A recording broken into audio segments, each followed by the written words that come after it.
So we all know about the notion of forgetting in human beings, right? Sort of. In pop culture, we have examples from Men in Black, you know, the thingy that makes people forget recent memory. Or the guy from Clockwork Orange that was brainwashed by being shown sceneries or some experiences. Now, what about making AI forget? Basically, if you talk about defining it, first, the process of machine learning takes as input a model that was already trained. You can see it here. You have the whole data set that the model was trained on. And let's say that you're interested in forgetting a subset of the training data. We'll call it the forget set. So the process is basically taking the model, taking the forget set, and resulting in a new model with updated weights that acts as if it never saw the examples in the forget set. Now, this is a little bit tricky, and we'll talk about this definition later and how we can measure it, basically, that the forgetting was successful. But that's the premise of unlearning. Now, the motivation for it is twofold. Basically, we are in AI, we're dealing with data mainly. And in data, we have two main issues nowadays. First of all is regulatory, compliance. You have the right to be forgotten, GDPR in Europe. We have the CCPA in California and even DPTP in India. Once a user asks you to remove his data from your systems, you should, or you have to do this also for the models, because if the model was trained on non-compliant data, the model is non-compliant anymore, so you basically cannot use it. The second thing is data quality. No matter how much QA or whatever you do, nevertheless, in the final product, the model that you have in production, there might be mislabels, outliers, or biases that the model was trained on. And usually it hurts the model's performance. Now, what do? You don't really have some sort of undo button. And this basically calls for retraining the model. The problem with retraining is it's very costly. It's costly in terms of time, in terms of high GPU costs. Retraining is basically restarting the training process from scratch. So it means also that it requires new hyperparameter optimization. And basically, it's not scalable. The thing about unlearning, the premise is it should be time efficient and hence GPU efficient. There should not be any hyperparameter tuning, because what you do is you get a new model that's already good to go, and this makes this solution scalable. Now, a little bit about Hirundo. To solve these issues that I talked about, we founded Hirundo. In Hirundo, we can find and remove unwanted data from your AI models. Basically, our solution is threefold. One is optimizing the data. We can go automatically analyze your data sets before even training and find mislabels, outliers, and any other examples that can hurt the model's performance. It can be in, for example, vision, classification, object detection, segmentation. Second thing is debugging. So you already have your model in production. You want to understand why it failed on some predictions. We can reverse engineer and put a spotlight on specific parts of the training data that were the most relevant to the model learning these predictions. And this connects us to unlearning. Basically, you found what hurt the model. Now what do? Whether it's because of compliance or data issues. So in unlearning, we have an efficient and scalable solution for that, and that's what we're going to talk about later here. Two main approaches. Basically, it's sort of similar to the Men in Black and the Clockwork Orange examples. First one is precise neurosurgery. Basically, we have the whole model, millions of parameters. We need to find the specific ways or parts of the model that were most important or influential for the forget set. We need to update the model in such a way that, again, it forgets the needed examples. The second thing is brainwashing. So it's based on fine-tuning. Amnesiac is really like the Clockwork example. Basically, you take the forget set examples. For each one, you randomly change the label, and then you feed it to the model to sort of make it confused on the examples that you want to forget. Another method is sort of gradient ascent on the examples that you want to forget. Gradient ascent is like gradient descent, but in the different direction. So what you want to do is basically increase the loss on those examples, and you need to mitigate it with a KL divergence between the original model and the unlearned one, so the model doesn't get like too far from being usable. I've linked here awesome machine learning. It's a repo on GitHub. You can find there lots and lots of researches and open source repositories. Today we're going to talk about specifically SSD as an example. So the outline, the big idea is basically you have your model, you have your forget set, and what you do, the first step is calculating for each weight the importance it has relative to examples from the forget set and to like for generalization, meaning to examples from the whole data set or the retain set. Now, after you do that, when you already know which weights are more important significantly to examples that you want to unlearn, you can do what they call synaptic dampening. Basically, you select the weights that you want to lower their importance. You do that, and you get a new unlearned model that hopefully has removed the memorized forget set. Okay. So we'll focus on two functions from their work. The first thing is how do you calculate importances? So basically what you can see here, you get a subset of the data. Here is data loader. It can be the forget set. It can be the whole data set. You go batch by batch, and you calculate the importance for each parameter. This line in the box, you can see you take the gradient to the power of 2. Now, the gradient basically tells you for a given prediction how sensitive it is for changes in this weight, basically. And what you want to do is say if this weight is, or if a lot of examples were sensitive to changes in this weight, then this weight is important for sort of memorizing examples from this forget set. One thing that I already see here that's sort of problematic, the gradient is averaged here over batches and not like single examples from the data set. I think it can be solved, but that's one of the problems in this solution. The second thing is you already have the importance sense for the original data set. You have the importance sense for the forget set.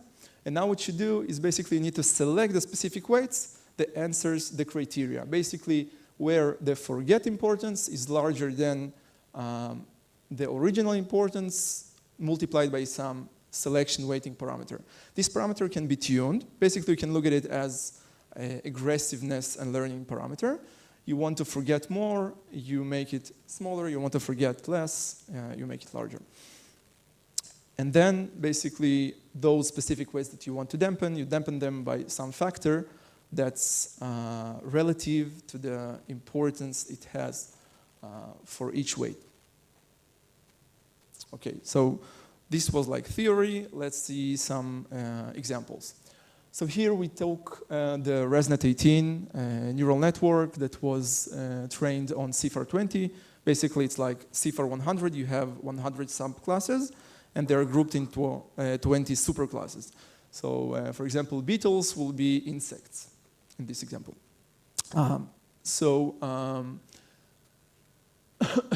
Yes. So this is an example of this neural net. We ran the SSD process on it. And layer by layer, you can see that for some layers, 0% of the parameters were updated. For some, you can see it's like 2%. In the end, total number of updates here is basically 125,000 out of 11 million, sorry. So it's 1.12%. A rule of thumb from our experience, what we saw that usually works is when the amount of update is between 1 and 4%. So a very small percentage of the basically of the network should be updated if you want to forget, in this case, a subset of examples. So what we did here is we forgot the subclass of beetles. now let's see what we got. The original model had retained accuracy of 82%, meaning everything that's not beetles, we are able to classify it correctly with 82.8%. Everything that's beetles, 83.4%. The unlearned model has 80% on everything that's not beetles, so there was some unwanted forgetting. But the more interesting thing is for beetle images, we have 5% here. So first of all, it's like we've completely forgot the concept of beetles, and second, the 5 is specifically mathematically beautiful because we have 20 classes here, and if only 5% is my accuracy, then 1 out of 20, I'm randomly, basically the model is randomly guessing what it should be, which is the ideal result, basically, when you're learning a subclass. To compare it with the retrained model, basically we took the same data set, removed all the beetles and retrained it from scratch. It has a little higher accuracy on everything that's not beetles, and also a little higher accuracy on beetles for some reason. The next metric that we can look at here is MIA, basically membership inference attack. So it's sort of, it's not a specific algorithm, it's a method where you want to be able to take an example and say, was this model trained on this example or not? There are a few ways to implement it. Usually what they do is they train some classifier and then they feed it the model like the last fully connected layer of the prediction of the model on an example, and it says whether the example was or wasn't in the training set. So we can see that for the original model, the tactic works really well. 85% of the cases we are able to say, okay, this was really in the training set. But for both the unlearn and retrain models, the score is really low.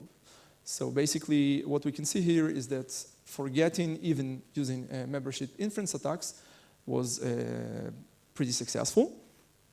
The last column is like the most interesting here, which is the time it takes. So we can see that retraining in this case takes 1,800 seconds, right? But unlearning, which is the big premise here, it took only 40 seconds, which is like 42 times faster. Let's show an example. So here you can see, like that's from C420, so you can believe me that this is a beetle sitting on a flower. The original model predicted it as being the superclass of insects, but the unlearned model predicted it as a flower. So it's a pretty interesting example because here what you can see is we forgot the concept of beetles, and now the model sees basically the flower that's behind it. Another example, when we forget the subclass of chimpanzee, so here the original model said this is a large omnivore and herbivore, but the unlearned model said, okay, I see a human being here for some reason. I mean, it makes sense, sort of. To summarize these parts, the challenges are, I mean, there are a few challenges.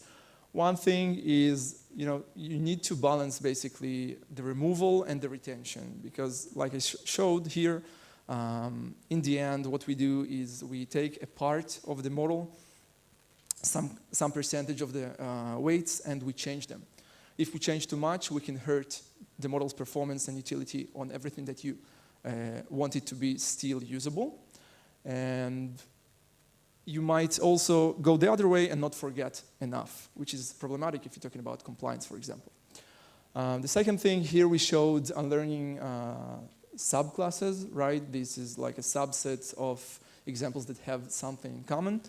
A big challenge in research right now is forgetting specific examples or like a random subset. It's much more difficult to even prove that the unlearning was correct there. Sometimes it might be that even if one example that I'm trying to forget is really similar to many that were still in the training data, in the retain, then the effect of forgetting these specific examples shouldn't be visible as much in the result as we saw with the subclass. And given that we are targeting regulation and making Unlearning the de facto solution for making the models compliant, another challenge is basically the regulatory motion that we need to do here. Okay, so this part was talking about like classical models, classifiers, computer vision. But nowadays, all the buzz is around Gen AI and LLMs, right? So I'll show you one more example of what we do in Hirundo on LLMs. So here we fine-tune the Gemma 7B on some private data that included the email of our CEO, Ben Luria. And then when you ask the model what is the email of the email address of Ben Luria, it correctly answers ben@hirundo.io. Now, I won't get into specifically how we did this, but I'll give a few pointers. First of all, the work is inspired by a previous work by Morgeva et al. Here from Tau University that basically says transformer feed-forward layers are key-value memories. So the MLPs, the multi-layered perceptron layers, in the transformers, what they do, they usually store memories, and you can take advantage of it. Similarly, sort of like in SSD, finding what parts of the model were relevant to knowledge that you want to forget, and then induce some change to forget it. Another thing is we used fictitious data sets inspired by TOFU. It is also, I linked it here. Basically, when you're trying to assess if your forgetting works, the first thing you can do is check it on data that the model didn't know in beforehand, because when there are lots and many sources of knowledge, many sources for specific data that the model saw during training, it might be harder to get rid of it. So here we showed an example on fine-tuned data, basically, that we want to forget. And during the evaluation, you need to put emphasis on evaluating utility on forget set, retain set, and also general facts, right? So if now I ask the model where is the Eiffel Tower, it should be able to output it's in Paris and not in, I don't know, Rome.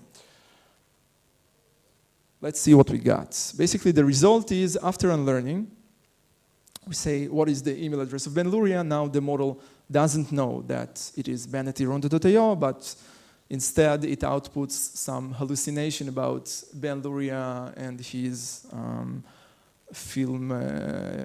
his career in film industry, basically. The last thing that I want to emphasize is that there is a big difference between unlearning in classical models and sort of, let's call it knowledge editing in LLMs. Because here, it's not only forgetting examples that the model saw during training, but it can be divided into 4 categories, like I said here. The first one, specific data, a specific piece of information, forget Ben's email. The second thing, let's say we want to forget a whole category or a concept. You mentioned here private data, or let's forget all PII that the model was trained on. Third thing, modify knowledge, right? The president of the United States is, the model might be trained before 2020, so it thinks it's Donald Trump. Now you need to update it to be Biden. Now maybe you need to update it again to be Donald Trump, I don't know. And the last thing is behavioral modification, right? So mitigate toxicity. Now a few of these examples, or a few of these use cases, nowadays are tackled with guardrails and RAG. What we believe is it should be a combination, basically, in the end, the unlearning and knowledge editing techniques on top of those guardrails and RAG. Maybe then we can sort of solve the problems that arise with the new wave of Gen AI. And also here I linked something that's called Easy Edit on GitHub. They have a few examples of implementations for editing, basically editing those LLMs and the knowledge that I showed here. Thank you for listening. If you are interested in learning more, feel free to approach me later here today or via the email misha@hirundo.io. Questions? Yep.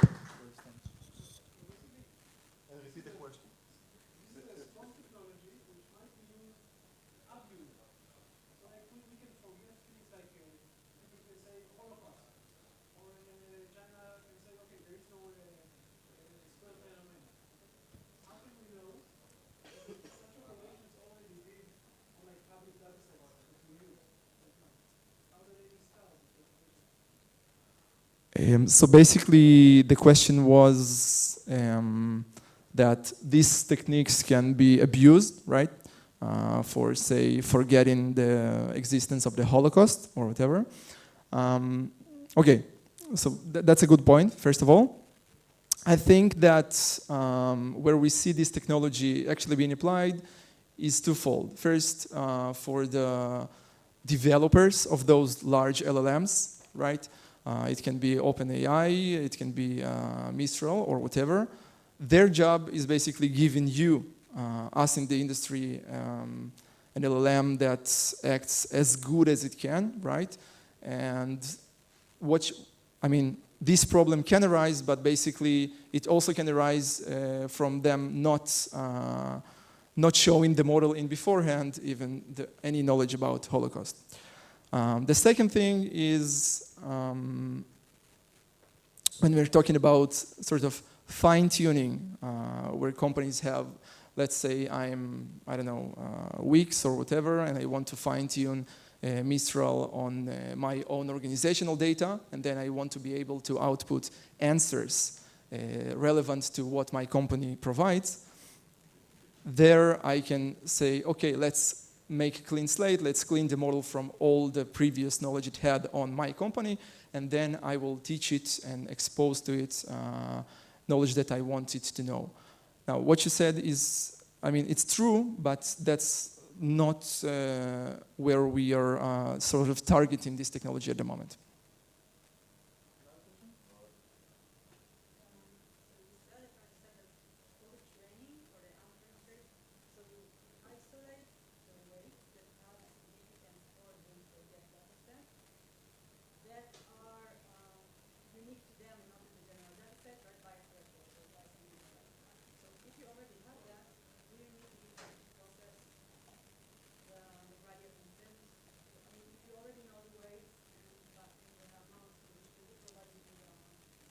Okay, so great question. First of all, it sounds like you understood what I showed.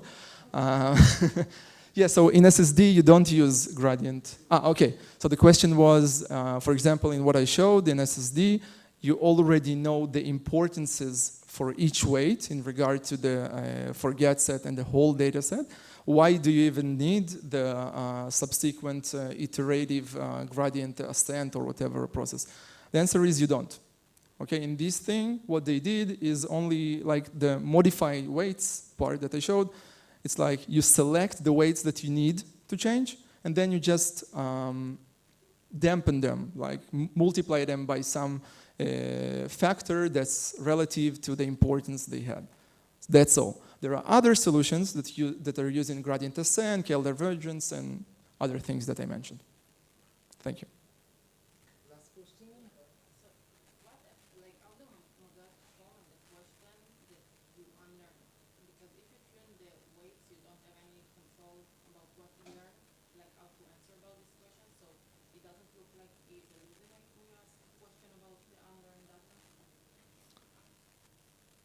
Can you please repeat it a little bit? So how the model perform on the unlearned data after you tune the weights that related to this data perform. If you ask a question regarding this data, yeah. Okay, so the question was how do we expect the model to perform after we do the unlearning, and how do we expect it to perform on the forget data, sort of, right? And I think it was in the context of LLMs, right? Because hallucination was mentioned. I think it depends, first of all, on the algorithm that you choose and what you want the model to do. Like in this example, we showed that the model hallucinated on Ben Lurier's email for some reason, but we didn't care about it. If the task was, for example, making the model non-toxic, right, then I might want the model to, instead of hallucinating or giving me gibberish, maybe saying, like they do nowadays with reinforcement learning from human feedback, like, sorry, I cannot answer this, or maybe we can even do, you know, like some sort of inner feedback loop. So if the model outputs something that doesn't seem like related to the answer, then we can give some, I don't know, a template answer. Thank you very much.